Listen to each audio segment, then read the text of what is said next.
Hey there, fellow book lover. Have you ever felt like growing up is just a fancy way of saying goodbye to wonder, adventure, and that wild curiosity you had as a kid? Yeah, me too. That's why I dove into Scott Stillman's I Don't Want to Grow Up, and let me tell you, it's not just a book, it's a wake-up call. So let's walk together through Scott's journey. A poetic rebellion against the grind, a love letter to your inner child, and maybe, just maybe, a permission slip to stay wild.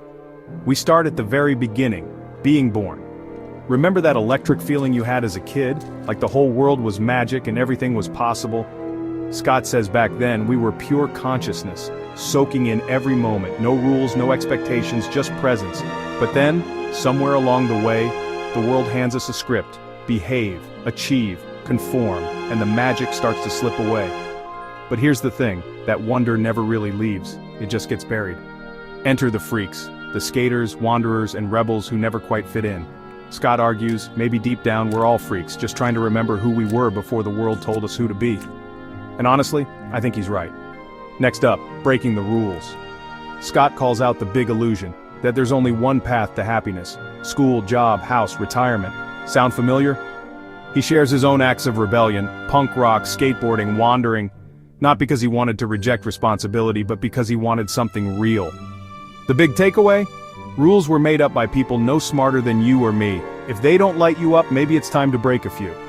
Now let's talk about careers. What if chasing status isn't the same as chasing happiness? Scott urges us to trade busy for present, to seek time for nature, creativity, and real connections.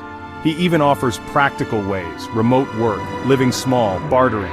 The point isn't to escape life's weight, but to carry only what matters. And then, rewriting the rules.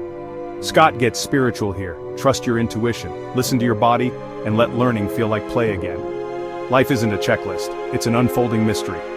Finally, learning to die before you actually do. Scott borrows from Zen, teaching us to let go of ego and fear so we can really live. Wander, simplify, and surrender to the wild. Because in the wild you remember life's not a problem to solve, but a miracle to experience.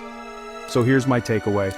You don't have to grow old inside. You can choose to live awake, wholehearted, and forever young. If any of this hit home, check out the full book. And if you liked this journey, hit like, drop a comment, and subscribe for more soulful book adventures.